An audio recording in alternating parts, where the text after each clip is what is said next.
ఈ కథ జాగ్రత్తగా వినండి. ఒక రైతు తను పెంచుకుంటున్న కోతికి కుందేలుకి ఒక పందెం పెడతాడు. పెట్టి ఇలా చెప్తాడు, నేను ఈ పొలంలో కొన్ని గోతులు తవ్వి పూడ్చేశాను.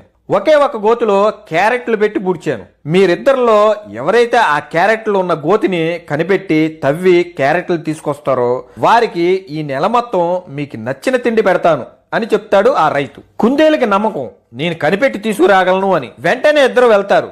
కనిపెట్టడానికి కుందేలు ఒక్కొక్క గొయ్యి తవ్వుకుంటూ వెళ్తుంది. కానీ కోతి ఒక గొయ్యి తవ్వుతూ అబ్బే ఈ పని ఏదో మనతో అయ్యేటట్లేదే అనుకుని ఆ గొయ్యి దగ్గరే పడుకుని పోతుంది. కుందేలు అన్ని గోతులు తవ్వుకుంటూ చివరగా కోతి పడుకున్న గొయ్యి దగ్గరికి వచ్చి కోతిని లేపి గొయ్యి తవ్వి ఆ గోతులో ఉన్న క్యారెట్లు తీసుకుని వెళ్ళిపోతుంది.